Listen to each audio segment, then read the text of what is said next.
Good morning. I am truly honored to stand before you all and accept this prestigious task. And a big thank you to the UNICEF team for choosing me for such a meaningful role. I would also like to thank Mr. Job Zakaria and Mr. Sugata Roy from the UNICEF for all their support. A special thank you to Ms. Nirmala for gracing us here with her presence this morning. I look at the list of UNICEF advocates and I can only think that this honor is fortuitous for me. And this is a reminder I will bear as long as I continue to serve. As part of this felicitation, I was requested to share my thoughts on children's rights and what it means to be a UNICEF advocate. Please bear with me and I promise to keep it as short as possible. The cause of children is very close to me, as Pandit Jawaharlal Nehru said. Children are the future of the country. The children of today will make the India of tomorrow. The way we bring them up will determine the future of this country. Therefore, to be part of UNICEF, which focuses exclusively on issues relating to children, is extremely gratifying for me. Convention on the Rights of the Child is an international legal agreement or treaty that recognizes specific rights for children. Rights are entitlements every child should have. All children have the same rights. Right to survival, right to development, right to protection, and right to participation. Today, on World Children's Day, we should aim to empower our children to take over and come together to speak out on the issues that are most important to them. This is a day for children, by children. It is a day when children around the world should raise their voices.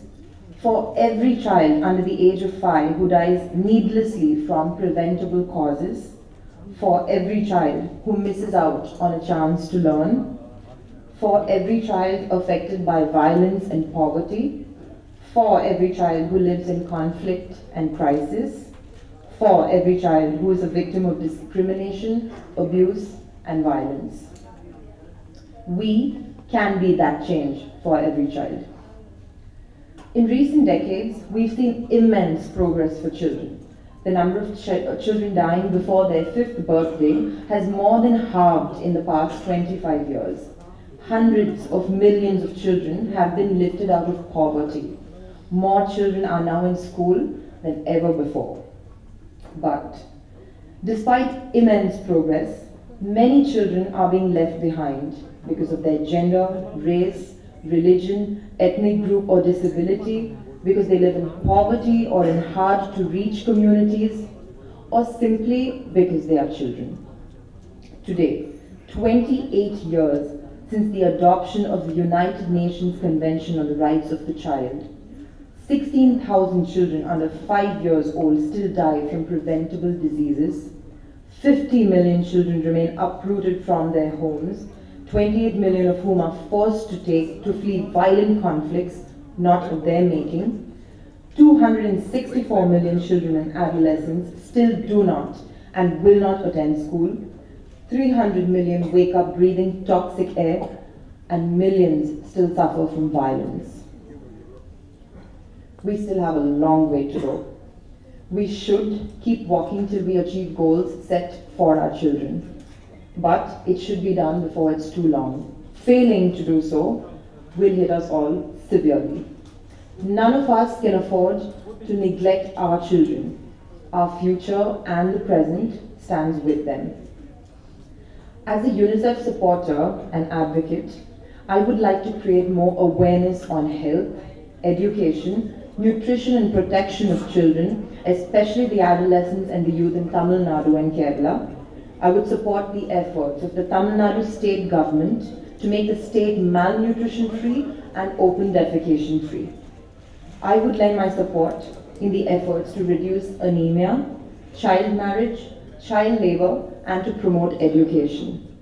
If there is a magic bullet in social sector, it is girls' education. If all girls attend school up to 18 years, we can eliminate child marriage and child labor. in the long run, girls' education will also contribute to reduction of maternal and infant mortality and malnutrition among children. We need to protect our adolescent girls from anemia. If anemia is eliminated, concentration of students will improve and they will be able to score higher marks in board examinations.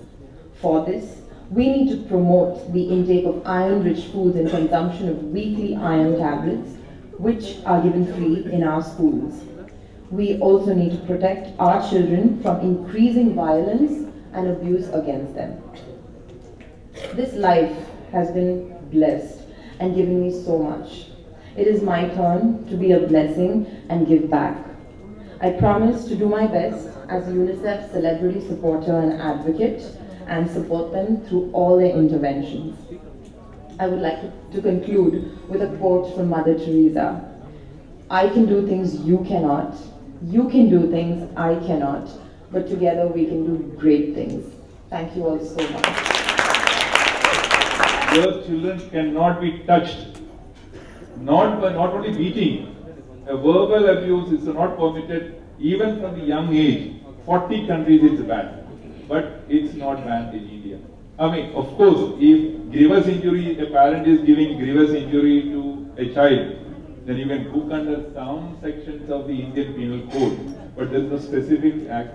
So, many times, children are beaten in school and the parent will complain. It will come in the media.